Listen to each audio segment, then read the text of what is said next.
everybody, it's your boy Matt. Welcome back to my channel. I appreciate you rocking with me today. You could have been spending time with your friends, your family, your loved ones, your children, but I appreciate you neglecting them today to spend some time with me. Today we're going to watch some Scott Cramer. Shout out Minnesota, shout out South Dakota, shout out North Dakota. Let's get into it, folks. This video is called The Second Channel Epidemic.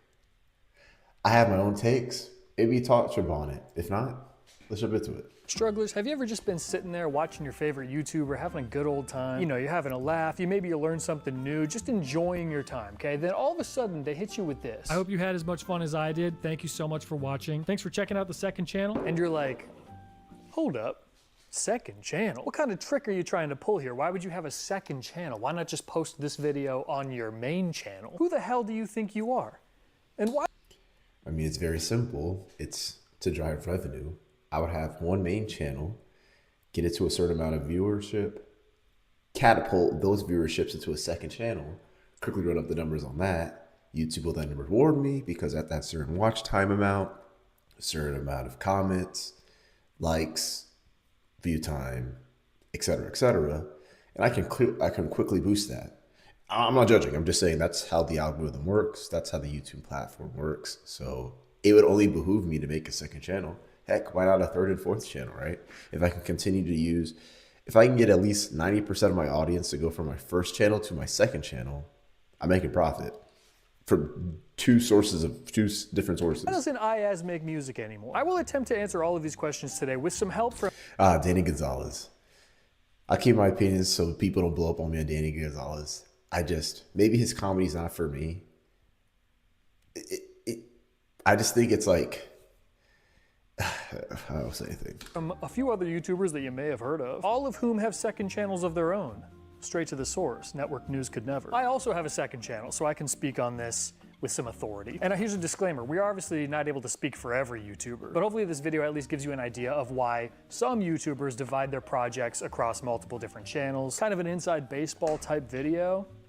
Hopefully you're into that. So you may be racking your head right now thinking, okay, who do I know that has a second channel? And sometimes those channels are almost indistinguishable from their main channels. I'm talking D'Angelo Wallace, not to be confused with D'Angelo Wallace. I'm talking Jarvis Johnson Gold, not to be confused with Jarvis Johnson. There are other times when a YouTuber's second channel is like... Jarvis Johnson doesn't even post on his main channel anymore. I don't know what happened. Maybe YouTube got to him and he saw that. You know, I don't know what might have happened. But he only posts on Jarvis Johnson Golds from now on.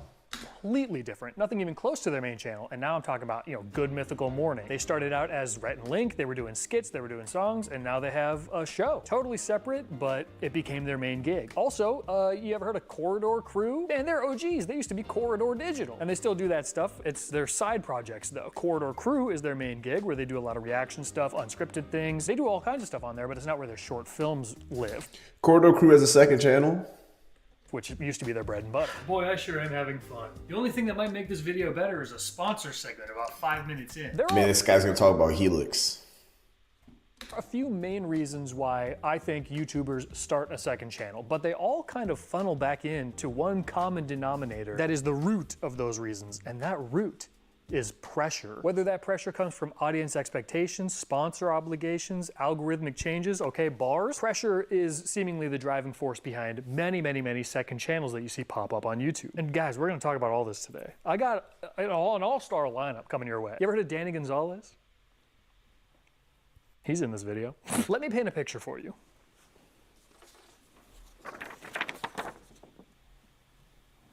Now let me tell you a story. There is a fella who loves making videos. It brings him so much joy. He gets to share his passions with other people through whatever medium suits him, whether that's music, skits, commentary, short films, all kinds of different stuff, right? Then one day, one of those videos pops off. All of a sudden, there are thousands of people who want to see more of this specific type of video from this fella. And this fella obliges. He starts making more and more videos in that style that brought him the initial boost, and he's posting those videos very frequently. Eventually, after doing this for a few years, it grows into something that can be sustainable as a full-time job. Yay! His dream job that he's wanted since he was a little kid is finally his, Uh-oh, probably should not mess this up. Every now and then he used to post something that was more experimental, kind of different, and he wasn't really worried if it didn't get as many views as his other stuff because, you know, he was just doing this for fun. But now he's less comfortable taking risks with that type of video because any flop could be the end. He spends most of his time only working on the types of videos that have worked in the past. It becomes this constant loop of just making the same video over and over and over because the last thing he wants is for all of this to go away because he tried something different. Okay, now open your eyes. Or I forgot to tell you to close your eyes. That fella is me. Yeah, I know. You should see your face right now. Look at yourself. Dumbfounded, I'm sure. Yeah, that's right. I'm scared and I play it safe most of the time. Sue me. I think it would be foolish not to a certain extent. And that is precisely. When you paint it like that, these full-time YouTubers, it's like if you're a business owner and you try to shift from your clientele to a different niche, you run the risk that, hey, I can bring in a whole nother new clientele into my business, or you run the risk that nobody rocks with that, and now you're losing customers because you're neglecting the ones that have been holding you down since day one. But also, do you have to cater towards the ones that hold you down from day one? While you're appreciative to them, do you continue just marching at the beat of their drum because they've been there since the beginning? There's no right or wrong answer, but painting it like that, it makes a lot of sense. Why I have a second channel, but enough about me, right? Ew, can you stop? We're not here for you, for Dylan. Strugglers, it is National Sleep Awareness Month. You guys heard about this? No way. I've had it marked on my Man, he calendar looks all year, real. just itching for it to get here. I think you might have been one of the first guys in the space, in like the commentary space, that started a second channel. Why did you do that? In the least accusatory way. I was just like remembering right before we got on why I actually made that channel. It's because I made a video about that, the dude who ran the Dory Twitter account. Basically, that Dory Twitter account just stole other people's tweets. He was saying stealing wasn't a big deal or whatever. I forget exactly what he was saying, but I just remade that video word for word and then created my own channel and uploaded the video. So that was the first video on that channel. And a bunch of people from my audience subscribed to that channel, and I was like, okay, I guess this is just my second channel now because I have another channel that people are already subscribed to. I started posting just like sketches on there that I was filming in my apartment. I wanted a place where I could post other types of videos that weren't like my main commentary videos, and I felt like I would be bothering my audience if I posted them on my main channel, so I kind of just had that place to experiment with other types of videos. And that's kind of always what it had been for the most part. Just if I had an idea that wasn't good enough for the main channel or just felt too different, I would post it on the second channel. I feel like in recent years the lines have blurred a lot more and it's become much more similar to the main channel, but I do feel like it's much lower stakes over there for whatever reason. So you have a second channel, Scott's Stash, correct? Yes. Okay, good job, very good. What was the reason for initially starting the channel, and then what has it turned into over time? Bro, Scott, turn the light on. Primarily, the original purpose of it was just genuinely as a second channel, like an archival channel. If you go back to like the oldest videos uploaded to that channel, it's all old, embarrassing like school projects of mine or like really old childhood stuff.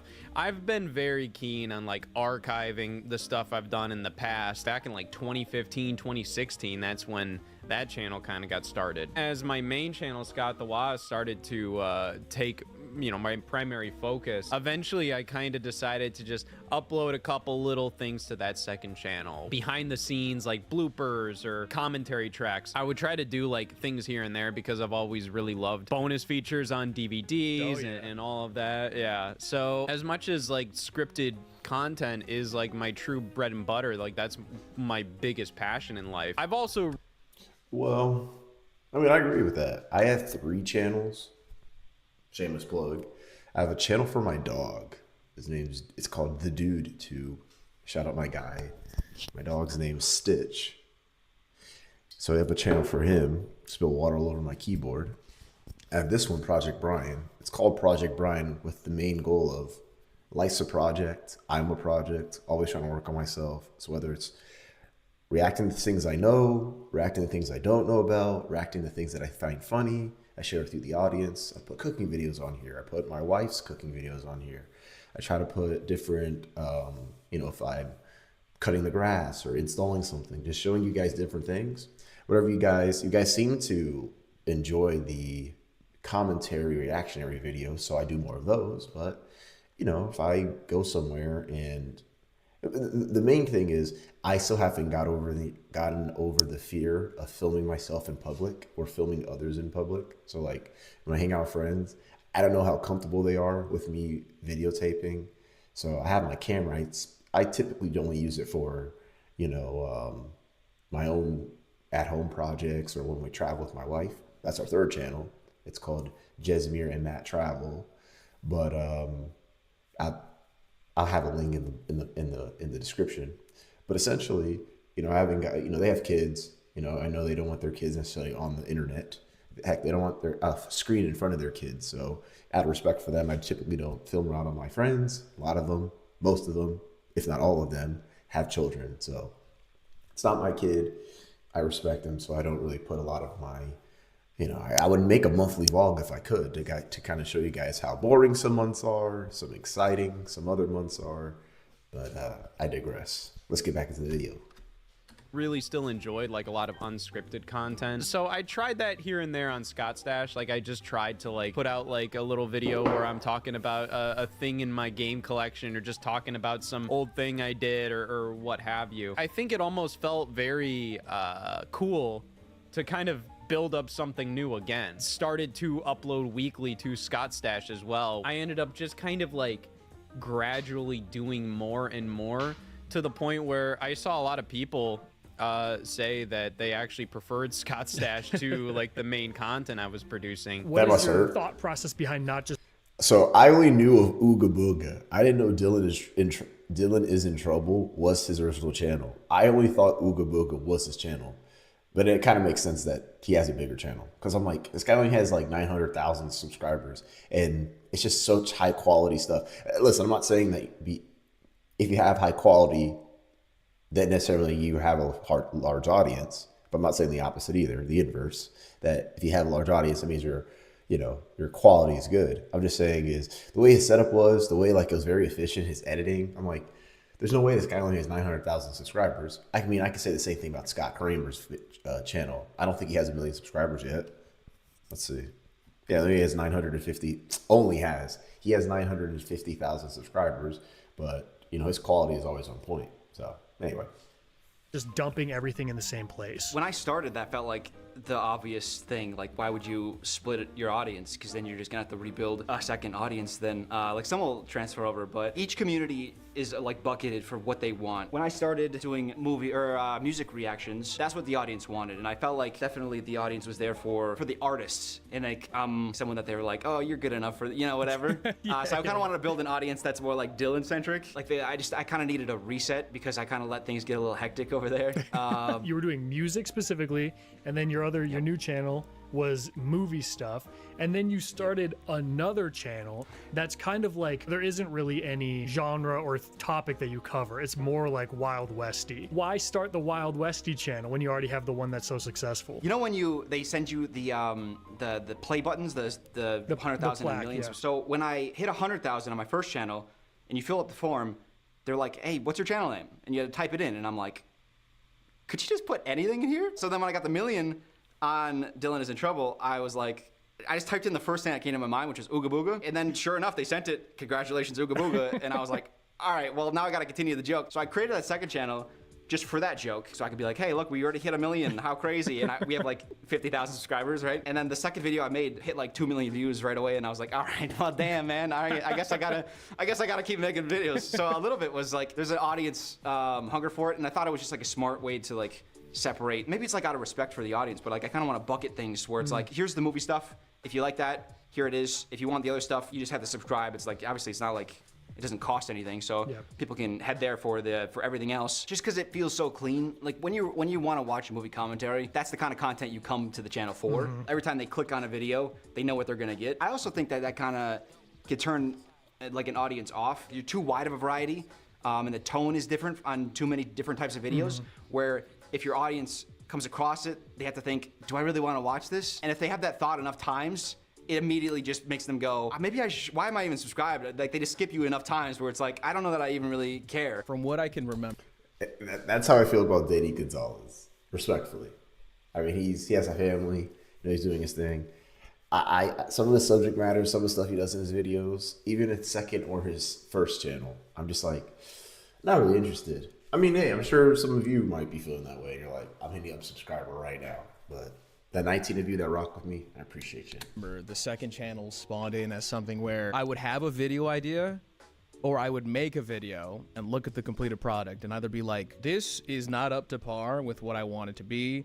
This is too left field that it's not going to resonate with the audience, or this video is going to bomb. I'm just going to put it on my second channel. This is going to be my fun channel where there's no standards at all. It's kind of what you did too. Everybody that I talk to says the same thing. And I think people that don't do it, like people that don't make YouTube videos, they just think like, well, why don't you just who cares? Like just post it on the same channel. But like there's a reason we don't. I see a lot of people mention that it's just like, why isn't this on the main channel, or why isn't, or something? And it's like, there is a distinct difference, even though a lot of viewers don't really see a difference between second channel uploads and main channel uploads. I've seen a lot of viewers go like, this is just on the main, this belongs on the main channel. And I'm kind of like, as the editor or as the producer of these videos, I will tell you right away, no, there is always a difference. More casual viewers of YouTube don't really see the difference in like maybe an unscripted piece of content and a scripted piece of content. Even if somebody couldn't like pinpoint what the problem is, I think they would kind of subconsciously kind of see it. They would be like, there's something off about this, you know, like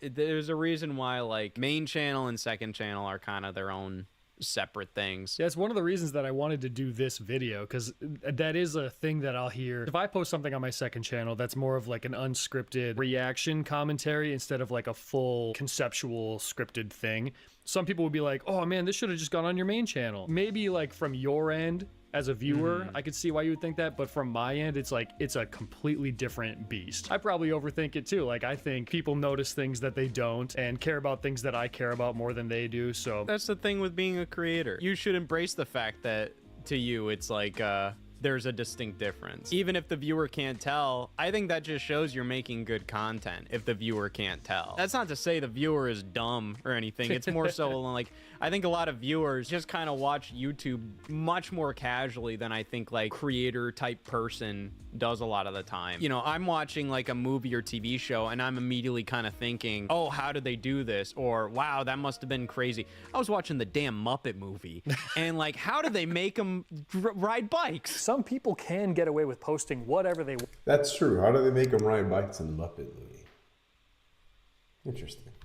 All on the same channel, just all kinds of variety, and people will tune in. This is not about them. Good for them, and I wish I was one of those people, but unfortunately I am not. And that certainly is not the norm on YouTube. So if you're one of those people that can do that, hey man, praise God. So Dylan had mentioned that it's really nice for viewers to be able to easily differentiate the different types of videos you're gonna see through the different channels. And you might not even know this. You might not remember this happening, or maybe if you're a YouTuber yourself, you will remember this. But there was a period of time a few years ago when YouTube was really, really heavily pushing you to use playlists. So if you have a series where you're doing some cooking stuff, put those in the cooking playlist. If you have a different series where you're doing gaming stuff, put that in a gaming playlist. And they were kind of discouraging people from making different channels. They said, guys, it's not necessary. Don't make second channels. Don't make different channels for different stuff. Just put them into playlists. And you know, a lot of the time YouTube will tell us to do something and we say, no, we don't trust you, Tube. And YouTubers will just go with the flow and do what actually is working for them. The playlist thing wasn't really working. Because the problem with a playlist, okay, is that you're not seeing that on the onset. Unless you're in the playlist looking at videos, all you're seeing is a recommended video from a channel. So again, if there's a channel that makes cooking stuff and then randomly they post a gaming video to that channel, you're gonna be like, wait, what the heck? But YouTube would say, no, but it's in a gaming playlist. Well, you're not seeing that on the homepage. So it's just confusing for a viewer. It might be a little off-putting.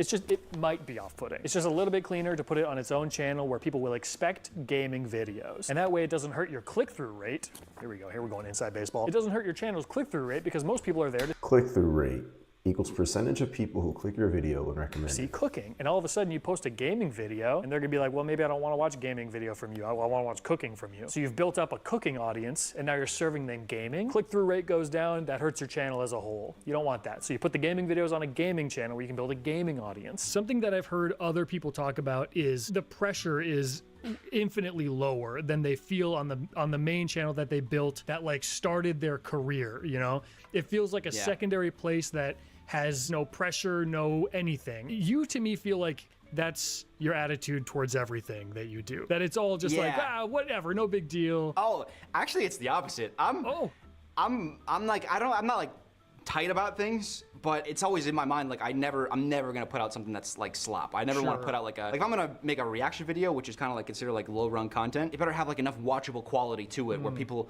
when they click, and that goes back to my theory of like, if people see like, oh, you don't really provide much to a video, why would I even bother clicking on it when I can just go watch the original? This is probably mostly self-imposed, but as like your audience grows and as videos become like more successful, you feel a little more pressure every time. Like, okay, this video has to be at least that good or better, especially when you're making like scripted commentary videos. Like I've been making more like longer videos on the main channel too, and I feel like I've sort of put a lot of pressure on myself to have like all these like really great ideas and the final product come out really well. Whereas on the second channel, it feels a lot more fluid. I can just kind of like get on and record and I don't really have to have a plan. They're kind of more reaction style, although I would say I'm adding commentary, which a lot of reaction channels don't do. Whatever pressure I have imposed on myself on the main channel is not there as much on the second channel. Whenever I'm doing something that I know is going to be on the second channel versus something that I know is going to be on the main channel, I think my energy is a lot looser. I feel a little bit more, I just feel like less uptight about it because there's like less of a pressure. Originally, I was gonna like kind of try to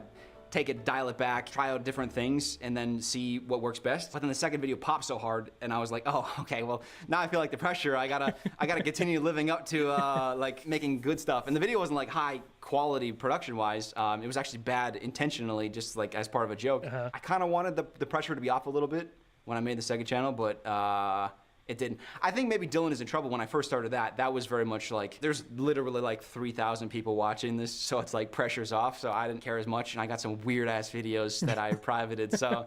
I realized I couldn't really keep up with the main channel being like a weekly thing anymore, but I could do weekly content if it's unscripted and a little lighter in terms of like, you know, a workload there. Eventually it grew into something where, you know, it was like, this can be not just like a secondary focus, but like a secondary like pillar. It's just easier to put stuff out and it's fun in its own way. It helps me kind of stay sane because if I was only doing one, like my main scripted videos or these unscripted videos, I wouldn't really be happy doing just one or the other. I think kind of having that balance and doing a variety of things, it's fun. And I like that. I think we're at a point with YouTube where you don't just want to pump out something to pump out something that would... Pump out something just to pump out something? Pump out something just to pump out something? Hey, yo. For your main bread and butter. I've done this like 250 plus times for nearly 10 years at this point. A lot of the stuff I do now, it requires way more research than it once did, or like prep time, or figuring out like, okay, how exactly is this video going to work out? Whereas with Scott Stash, this is kind of like, okay, like the whole mindset of this is that this is just me being me. This is me still producing videos, but there's less of a character to it. There's still a character to it, but there's less of it. Ideally on my main channel, I would be posting like once every 2 or 3 months and just like working on bigger projects that whole time. And that's really fun because you get to like immerse yourself in projects. There is like a huge amount of pressure there, like I said before. It's like when you go so long without posting and you're getting to the end of a video you're working on, it is kind of like, shit, I hope I made a good video and didn't just like goof off for 3 months. Yeah, well, and even so, like sometimes you know you made a good video and it's like, I hope I can package this in a way that is appealing to people that they'll want to even click on it in the first place. When I'm starting a main channel video, I'm like, okay, if I'm gonna work on this for 3 months, I need to make sure it's like a good idea. And so I do kind of get like analysis paralysis when I'm deciding what video to make next, because I'm like, I'm committing a lot of time to working on this. When I am coming up with ideas, and I have people that I work with that like help me come up with video ideas too, at the beginning stages, they're not necessarily main channel or second channel ideas. It's just like, here's a weird Instagram account, here's a weird movie. It kind of depends on like how much material there is to talk about and whether or not I have like a lot of interesting ideas that relate to that video. Like, can I throw in sketches into this video? Is this more of like a narrative, or is it just a few videos to react to? that kind of decides whether it's a main channel video or a second channel. On the main channel, I want it to be more interesting than the most basic form of a commentary video, which is just me sitting at a desk.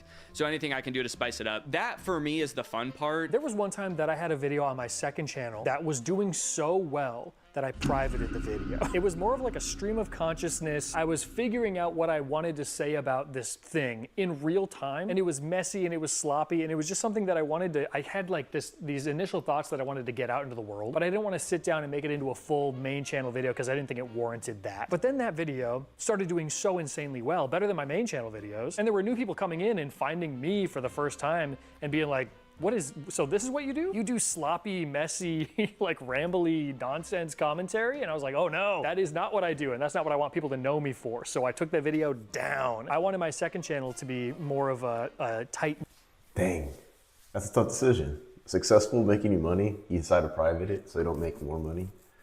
Hey man, teach their own, right? Teach their own. Knit community. And I didn't really want it to be this big, far-reaching thing where just like random people were coming in and finding me through that. So the second channel, I never intended for it to be a place where strangers just stumble in. But that's fine if they do, but I didn't really want that. If you see a video doing well and you're like, I need to kill this momentum, that takes guts, bro. I gotta tell you, that is crazy. What can I say, man? I'm different. I'm just different like Success? Nah, thank you. Have I ever posted something on the second channel and been like, oh, that did well. I wish I would have put more work into that and made it a main channel video, because then it would have done even better and it could be, you know, like one of my bigger videos, the copying content video.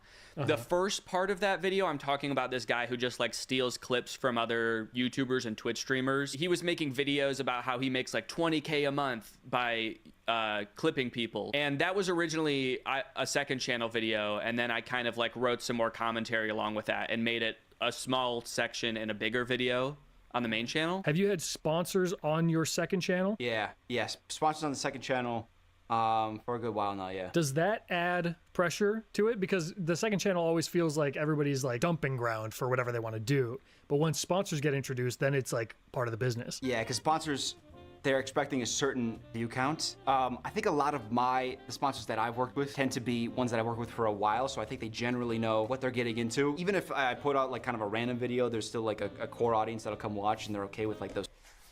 Sponsor your boy. Come on, I got a family to feed. I want to quit my full-time job. Come on, guys, please. I need this, man. Please, let a good boy get a sponsor, please, bro. I don't want to be doing this no more, bro. This is why I don't be posting, bro. I be so busy, man. Please, help your boy out. Help. Core number audience, but it definitely adds a little pressure because yeah, you don't want a video to bomb and then all of a sudden they're like, oh, we're not getting our money's worth. Yeah, it definitely adds a business element to it. Yeah, I'm like, if there's a stinker in the middle of some of my videos that do well, do they care that much about it? And I've been told that they do.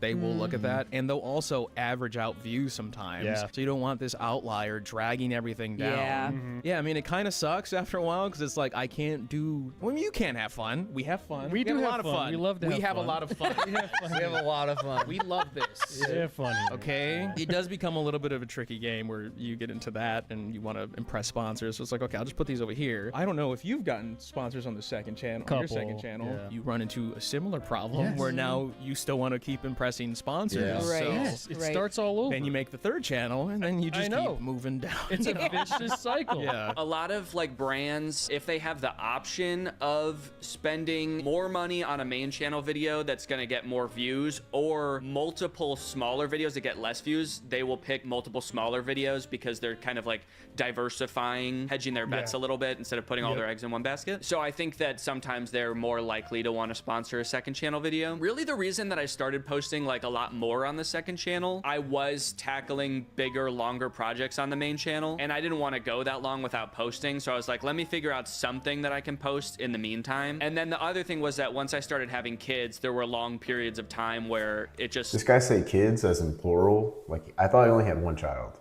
Congratulations. I take back everything I said about you that's negative in this video.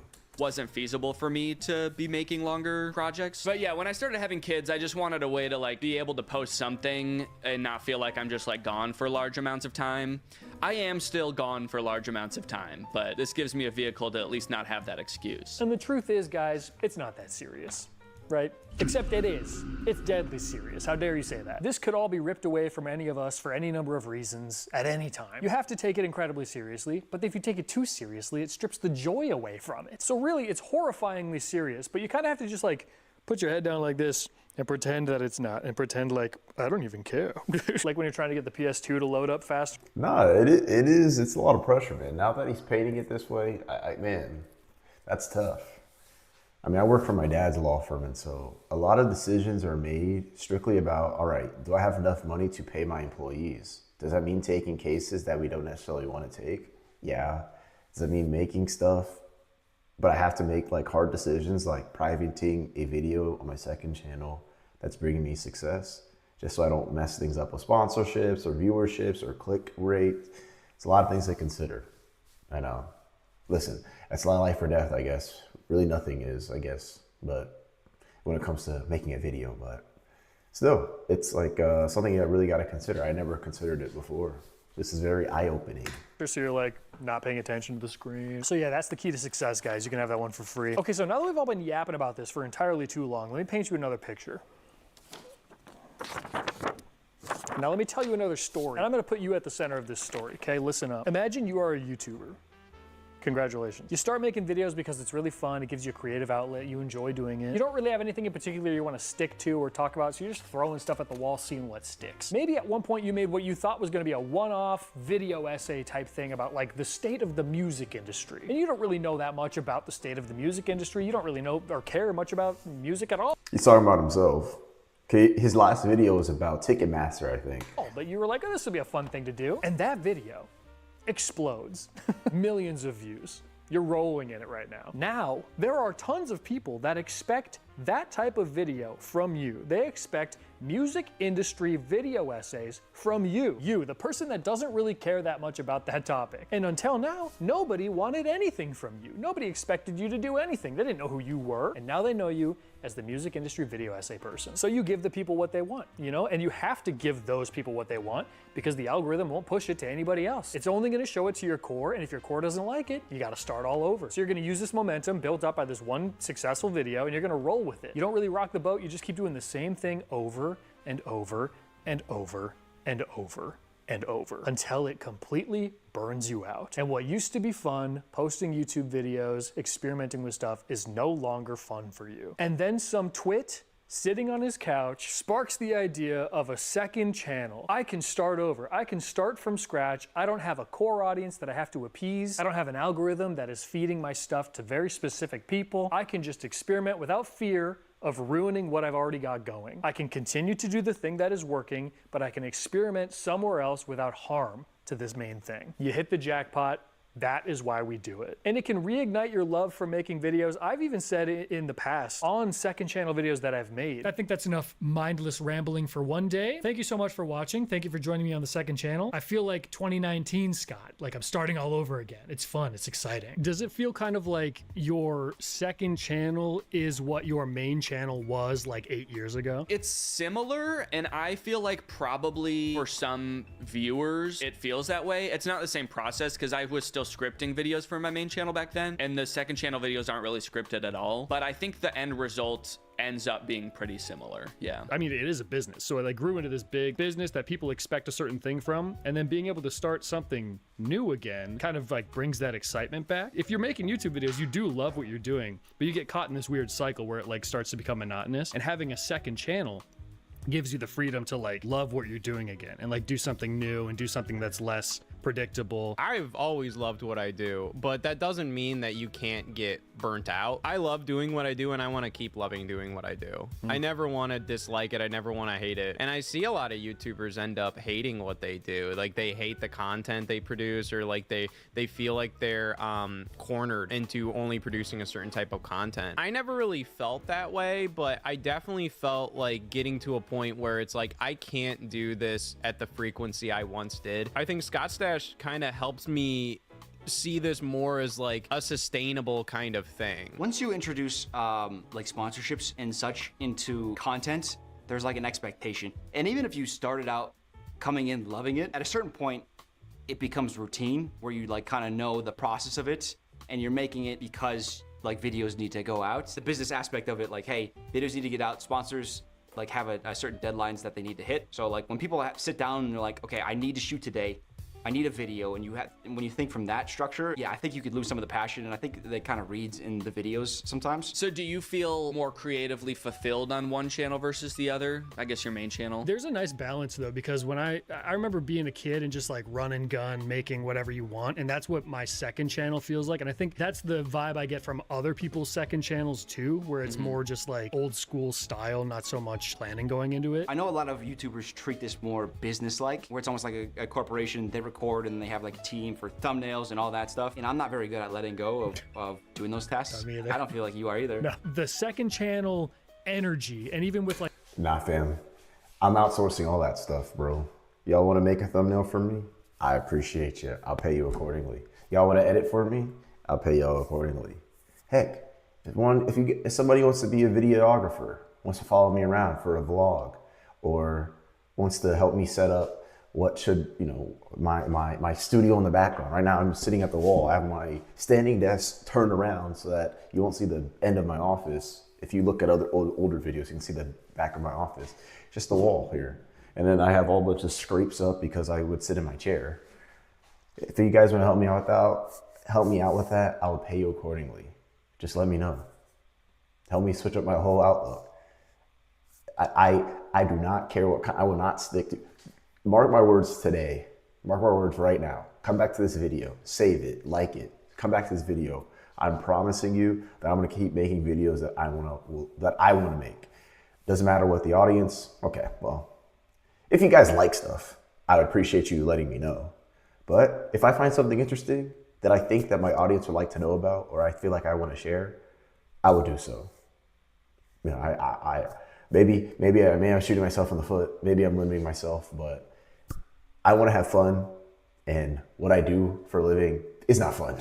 So I like making videos, I like watching videos, I like learning new things. It's a great switch up. Let's get back into the rest of it. Like the community that tends to build around those channels feels a lot more like an older generation of what YouTube used to be. Kind of free-flowing, run and gun, tighter-knit community. And a lot of main channels feel more corporate, for lack of a better term, I guess. Very polished, very particular for how the algorithm is going to pick it up. The branding is very like well thought out for thumbnails and titles. And the second channel is a lot looser. And I've seen that type of energy be really like beneficial in growing an audience more so than like a main channel. A main channel might reach more people, but a second channel feels like it has a better, more personable community. Yeah. I'm not really interested in growth. It's more so about sustainability. Let's keep doing this for as long as possible. This is such a once in a lifetime opportunity. I can share this with my friends. So there you go, guys. You're welcome for the knowledge. Also, I don't know why IS stopped making music. I'm sorry I teased you about that. I wrote this note on my phone back in 2023, and I've just been kind of sitting on it ever since then. So I hope it could come together in a way that made sense to you, was a little bit entertaining. If you have time for one more video today, maybe check out a video on my second channel. I actually made a video with Dylan over there about some local ice cream shop drama that was very fun. If you'd like to, you could subscribe to this channel, you could subscribe to my second channel, you could subscribe to all the lovely people that helped me make this video.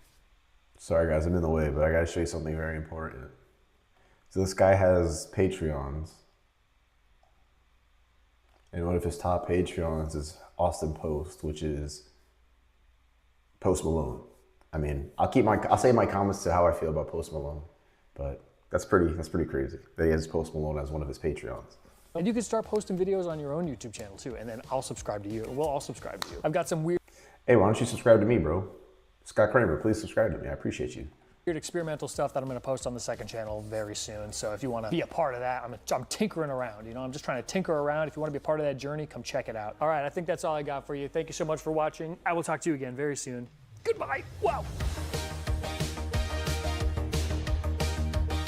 Oh, I just disappeared on my... The host has asked you to start your video. I was trying to just reset. Okay. I was trying to just reset the video. There, it's back. It's back to normal. I was listening. I swear to God, I was listening. It felt kind of passive aggressive that I got a notification being like the host. Yeah. Well, I appreciate you rocking with me, everybody. I got some more videos on the way. Hey, now I do what I want. Now I do what I want on this channel. I'll see you in the next one. I appreciate you.